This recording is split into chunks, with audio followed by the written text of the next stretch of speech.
So the first thing we're gonna do is make our spicy poblano sauce. But I wanna talk to you a little bit about the steaks. You can do this with so many different kinds of steaks. You can do it on your stovetop, on your grill, in your broiler. We have this beautiful bavette steak. And talk to your butcher and see what they have. You wanna get like a delicious, wonderful cut of meat. Here is another one that's a New York strip, which is just so lovely. And here's a little something I got at the farmer's market called a sizzler steak. So whether it's like flank or whether it's strip, what's the other one I'm thinking of? Skirt, thank you, or bavettes. I mean, first of all, get to know your butcher and figure out what kind of steak you're gonna do. So we're gonna start here with our poblano peppers, and I'm gonna toss that. I didn't use it all, but I'm gonna go back and see what I need. And let's make sure that this has got oil all over and my grill is heating up. So let's get these going. I got these new grates on my grill and I'm so excited about it. And I'm gonna put this on and I'm gonna look in about 5 minutes and see what they look like. Let me get this closed.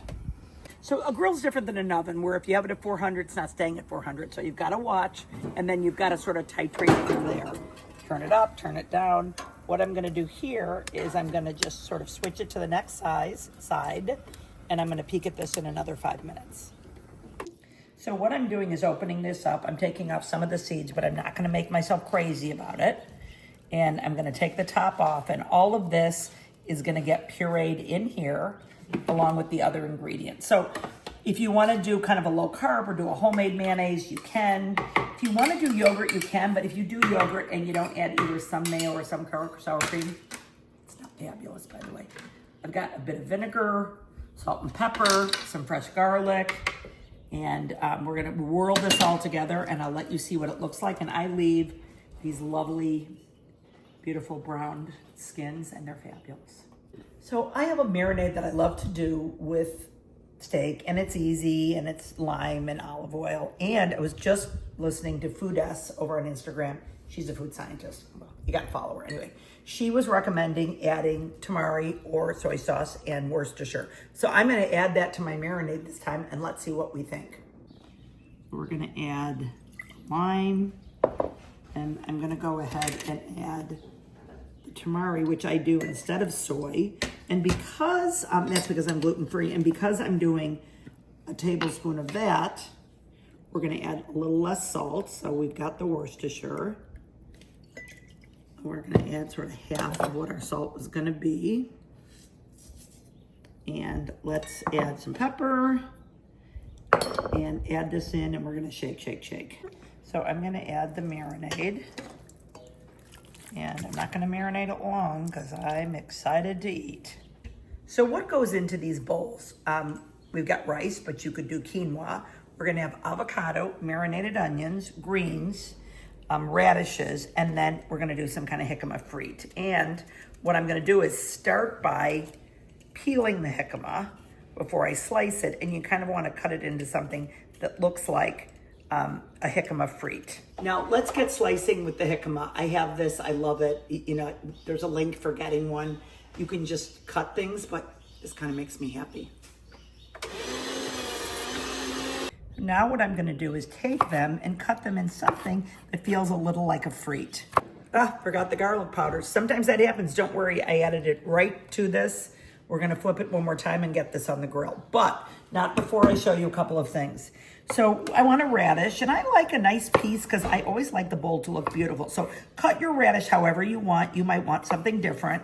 And then let me show you the jicama frites.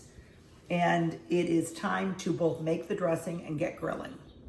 So let's go. The grill is open. Let's put this on. I didn't think I could fit this. I probably could have. I'm gonna put this here because this will take a little less. And let's start the stopwatch right now. You don't want to overcook this kind of steak.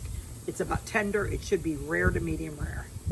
Okay, yep, do that. This piece is gonna take longer, but oh boy, this is gonna be fabulous. So we don't wanna overcook it. It could probably cook a little longer, but I think it's perfect for me.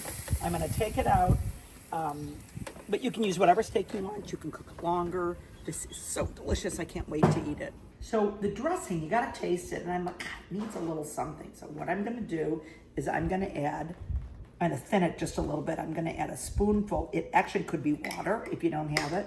In this case, I'm gonna add a little pickle juice, and it's just gonna add a little extra element. So let's go ahead and cut it in lovely little bite-sized pieces. And that is quite medium rare. So now we're just gonna build a bowl, and we start with some rice. And then I like to do kind of half and half. Over here we put greens, and you always wanna season your greens, so we're gonna put a little salt on your greens. So we're gonna put whatever amount of steak you like. Doesn't that look juicy, fabulous, and delicious? We're gonna put some radishes.